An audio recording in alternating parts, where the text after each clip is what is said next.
Hello student, welcome back to lecture series on Fourier transform, which is from M3 subject. Already we have started lecture series based on the Fourier sine, Fourier cosine and their inverse transform. So if you are interested to see these videos, go and check in my playlist. So in my today's video, I'm gonna explain to you all one of the very much important example for 4 marks for your incoming exam. Okay, it is very much important question, guys. So I will explain to you all this one in our today's lecture. Okay, so let's get dive into our today's lecture. So here we have to solve the integral equation. Okay, so we have to solve the integral equation, and integration given 0 to infinity f of x sine lambda x dx, and it has a two piecewise function. One it is 1 minus lambda, another one it is a 0 for some specific interval. Okay, so let's go for finding its solve integral equation. Okay, yes, for finding integral equation we know that we used to find small f of x. Okay, yes, so first of all we compare given form with our Fourier sine transformation. As we have sine lambda x is present over integral 0 to infinity, so we apply here Fourier sine transformation. Okay, yes, and Fourier sine f suffix s we define it as a Fourier sine transformation over s. Okay, so as we have lambda now, we are going to replace lambda s as a lambda. Okay, I'm going to replace s as a lambda here. Okay, so Fourier sine transformation over lambda, it is defined as 0 to infinity. Okay, don't get confused, guys. In my previous lecture I replace e lambda as a s, but these are the just a variable I consider over here. Okay, yes, it doesn't matter whether you take lambda or s.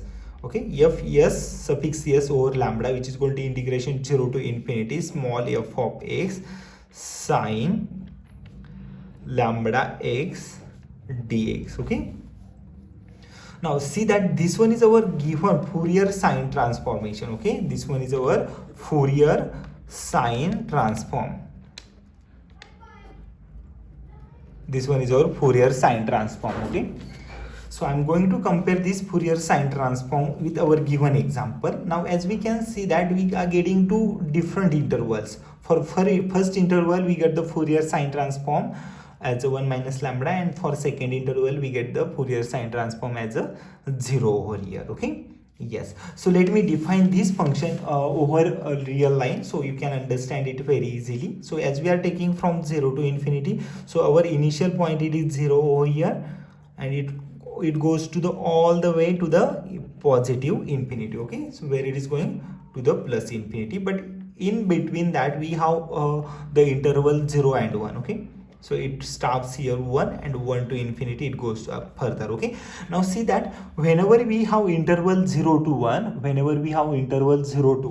our Fourier transform gives us the value 1 minus lambda.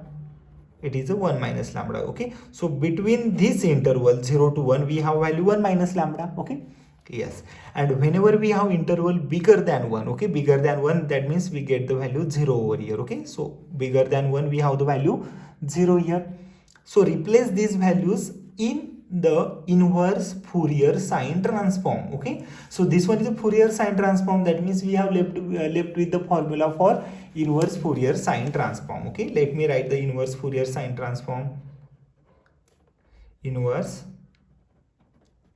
Fourier sine transform.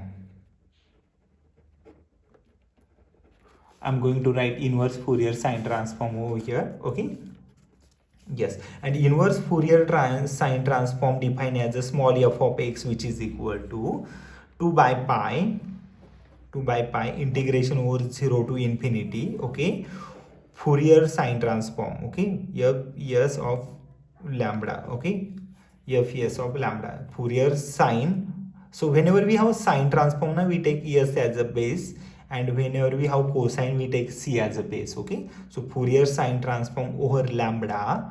Okay, and then we write sine lambda x d lambda. Okay, so as we are taking Fourier sine transform over lambda now, so we have to take integration with respect to d lambda here. Okay, so don't get confused while you are replacing the integration variable. Okay, yes, So replace the value. First of all, we are going to break the interval 0 to infinity in the two pieces. Okay, so first take 2 by pi as it is outside of the integral first. Now 0 to infinity I have broken here, 0 to 1 and 1 to infinity. Okay, so first my interval it goes to 0 to 1.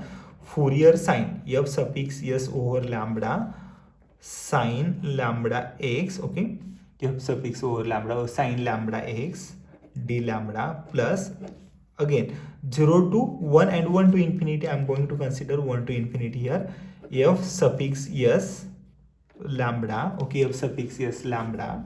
Okay, sine lambda x. Okay, sine lambda x d lambda. Okay, this interval complete. Now see that how I have defined. I just taken two part. Okay, I consider 0 to infinity in the two form. Okay, as we have two pieces of function given. Okay, so as we have piecewise function given, so I consider first 0 to 1 and 1 to infinity. Okay, that means 0 to 1 here and 1 to infinity over here. Okay, so replace this value fs over lambda and fs over lambda. Okay, that means Fourier sine transformation over lambda. So 2 by pi as it is here, integration 0 to 1. Okay, f Fourier sine transform over lambda, we have here 1 minus lambda. Okay, what we have here, Fourier sine transform over lambda is a 1 minus lambda. Right here 1 minus lambda and a sine lambda x. Okay, sine lambda x d lambda. Okay, plus integration 1 to infinity. Whenever we go from 1 to infinity, we have function Fourier sine transform as a 0. That means if this function is a 0, that means integration under 0 into sine lambda x, it is completely 0 and it completely gives us the value 0 here. Okay, now that means second function gives us the value 0, so we don't have to worry about the second function. Okay, yes, so second function gives us the value 0, so we are going to solve this integral. Okay, that's the integration of u and v, integration of u into v form of the integral. Okay, yes, so let's go for applying integration of u into v. Okay, so integration of u into v, which formula you can apply? We have two formulas, guys. You can apply any one. So I'm going to apply integration of u into v d lambda. Okay, integration of u into v d lambda consider. Okay, so what do? We take u as it is, integration of v d lambda, again plus, again minus we take here, again we take a differentiation of u, that means u dash into integration of v d lambda. Okay, again so after that d lambda first, for d lambda this one, again d lambda this one, so we want double d lambda for double integration. Okay, yes, after that so plus minus, again plus, take double differentiation, that means double differentiation for this term, again multiplied by integration of integration, triple integration of v d lambda. Okay, first, then d lambda second, and then third d lambda. Okay, so we have 3 times integration, minus and so on. Okay, so this one goes to higher and higher. Okay, that means this result we take it higher and higher. I hope you all have understood how this result are coming. Okay, yes, now see that here we have to consider u and here we have to consider v. Now see guys, here whenever we take u and v, we use Eilert rule, I-L-A-T-E, we consider Eilert rule. Okay, that means first we consider inverse function, logarithmic function, algebraic function, trigonometric function and exponential function. Okay, I'm telling you one more time. First inverse function, then logarithmic function, then algebraic function, then trigonometric function, and then exponential function. Now see that 1 minus lambda is an algebraic function. Okay, this one is algebraic function, so I consider it is first, and algebraic, then it is a trigonometric, this one is a trigonometric function, so I consider this one is a second. Okay, I consider first function as algebraic and second one is a trigonometric. Okay, so replace u as it is 1 minus lambda and v as it's here as sine lambda x. Okay, yes, now see that how I'm going to solve this integration. It is one of the easier, guys. Okay, nothing difficult, so just need to apply integration formula, 2 by pi as it is here. Okay, integration under integral, so we are going to consider u into integration of v. Okay, so what it is, u 1 minus lambda. Okay, 1 minus lambda into integration of v, that means integration sine lambda x has a integration d lambda. Okay, yes, so sine lambda x has a integration, which is a sine has a integration cos. So take the integration, okay, integration of phi d lambda, okay, that means sine lambda x has integration minus cos lambda x, and denominator integration derivative of lambda x with respect to lambda, we write x here, okay. Yes, this one is u into integration of phi minus derivative of u. What is the derivative? 1 minus lambda has a derivative with respect to lambda, so which is a minus 1, okay. This one is a minus 1. Double integration of phi means 1 times integration of this one, okay. One more times we have to take integration with respect to lambda, okay. Double integration means first already we taken integration over here, okay, so we are taking that integration again, that means it is a double integration, so we have to take only once integration of this step, okay. Yes, so 1 upon x, it is a constant term with respect to lambda, take it out here. Cos lambda x has integration, okay, cos lambda x has a integration. Now see that minus keep as it is here, cos lambda x has a integration sine lambda x, and with respect to lambda x, with respect to lambda derivative is lambda here, okay. Yes, okay, and again plus double derivative of this function 1 minus lambda, so obviously it gives us the 0, and whatever the term it goes to with here, now all are going to be a 0 here, so you don't need to take the step after this 0, okay, because all these steps gives us the value 0, so we don't have to take these steps here further, okay, and bracket complete.